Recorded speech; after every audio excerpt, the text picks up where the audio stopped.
O să vă spun o poveste adevărată despre cum ia naștere un nou model.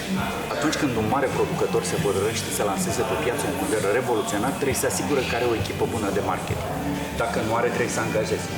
Bineînțeles, cauți pe cineva bun în domeniu, nu neapărat lucrând la motocicletă, dar care are experiență. Au găsit, l-au angajat, să-i spunem Brad Richards. Brad a fost mâna magică care a ținut toată echipa, a controlat-o și de aici începe un întreg proces pe care ei l-au numit dans. Eu l-aș denumi luptă. La același eveniment Harley-Davidson, unde am testat două modele noi, l-am întâlnit pe domnul Brad Richards, șef al departamentului design. Șef al departamentului design la probabil cea mai dorită companie din lume. If I'm not wrong, probably Harley-Davidson is the heaven of a designer. Because from what I know, in some design schools, they teach you that this is the peak of the marketing. Harley-Davidson is the only company which convinced its customer to tattoo the name of the brand. That is true. Being designer in such a company is probably a huge achievement. It's a dream job. Yes, it is. Yeah. I know that previously you worked in Ford. That's right. And you many years in Ford, and you finished your job in Ford being a senior designer. Chief designer. Chief designer. Yeah. And one of the projects, actually the main project, was the F series. That's right. That's the first truck. Yes. Which are popular everywhere in the world. Yes. Thank goodness. I don't know if you are a truck lover, but I'm sure that you are a bike lover. I'm a truck lover and a bike lover. Yeah. Which you love most? Oh, gee, I love bikes. Yeah. I always tell people that that Ford Motor Company has my heart, but Harley-Davidson has my soul. Yes. How many bikes do you have? I have nine motorcycles. And the most beloved one is the Panhead? That's a good question. You know, I just bought 3 years ago I bought a 46 Knucklehead that I've been restoring. But yeah, the Panhead I raced at Bonneville is probably my most beloved one. That's right. Yep. This is already a historical bike. 1950. Yeah. It's raced at Bonneville twice. Went 125 miles an hour both times. And then it's raced at the Ohio Mile, where it's gone about 131. And then we've had up to 141 in our private testing. But yeah, it's a 1950 Harley. It runs in the stock vintage class. So it's pretty good for a 1950 Harley-Davidson touring bike. And because we discussed about your most beloved bikes at home, that's right. Which is the one which you love at work? Usually a designer, because the bikes you created are your kids. That's right. Usually you love the last one. Yes. Well, I have to say I love the Lowrider S. Yeah. It's fantastic. I bought one, so I have one now. And so you're convinced if you bought one. Yes. But I love the bike because I tested it today. Yes. It's a fantastic bike. It is a fantastic bike, yeah. And I talked about how there's some magic in the motorcycle, and I think that that's one of these bikes that truly does. There's something about the collection of the parts, something about the moment that the bike was created, and something about the performance and the way it feels that all come together to just form a synergy that is like magic. And it's a fantastic bike to ride, and it's beautiful to look at, and it's unmistakably Harley-Davidson. Yeah, for sure. And yet it's a modern interpretation of our legacy. So it's a fantastic. Talking about legacy, before this Lowrider S, on the market, Harley-Davidson launched Iron. That's right. Iron was actually the beginning of the dark custom era. I was amazed in how the factory succeeded to transform an old bike, because the Sportster has 30 years now. That's right. Actually, it's the same chassis, the same engine, the same bike, but it's not the same bike. Right. Everything is different. Right. Only using some parts. Right.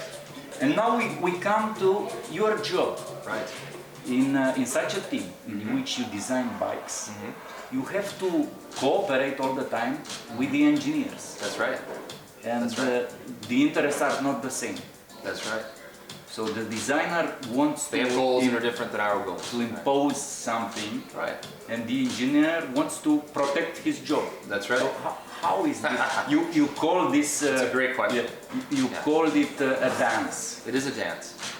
So Well, there's definitely a creative conflict that goes on, or yeah, there's creative, and sometimes I mean it is there is conflict because It has to be. as you mentioned, yeah, they're after different goals, whether it's to make something lighter or less expensive, or a different color, or work with a different supplier that can't do what we want them to do. There's constantly a challenge. Or maybe even functionality. Or in functionality, right? Yeah. And so, what you find though is in a lot of these circumstances, when you're working with engineering and you're trying to make both stitch together, if you will, you find some really fantastic solutions that actually satisfy both needs. So, and that's the beauty of actually working in an enterprise like Harley-Davidson or Ford Motor Company, is that you have this influx of, or you have this dance, if you will, with engineering and design and styling. There's also a third party, and that's marketing. So, for instance, so you spoke with Paul James. He's from Motorcycle Product Planning. So we also have to make sure that their goals are met as well. So there's a strategy that they see, there's a strategy that we see, there's a strategy that engineering has. All three need to come together. I thought that maybe there is also a fourth part. Yeah. A financial. I was going to say, yeah, it's true. There is a fourth part. That's why the next question is how much independence you have, how much freedom you have in this project? Well, I'd say that at Harley-Davidson, I have a little more freedom than I had at Ford Motor Company. So at Ford Motor Company, I'd say that it was a little bit stricter, it was a little bit more controlled as to exactly how much we could push the limits of what the program was willing to accept in terms of going outside of the financial boundaries. So at Harley-Davidson, if we show a very compelling motorcycle like the Lowrider S or the new Roadster, and there are some things on that motorcycle that we weren't counting on paying for, at Harley-Davidson, there's such a sympathy for the customer and such a sympathy for the brand, and that they'll make exceptions and say, okay, we feel this is, in order to deliver the ultimate vision of the motorcycle, we're willing to give a little more money to the project. We're willing to flex in that standpoint. So actually, it's not a dance between two parts. Right. It's a dance between at least four partners. It is true. Which is controlled by the big guy. That's right. And somebody pulls out from the hat the final ticket. That's right. Okay, you, the designer, have this level of freedom.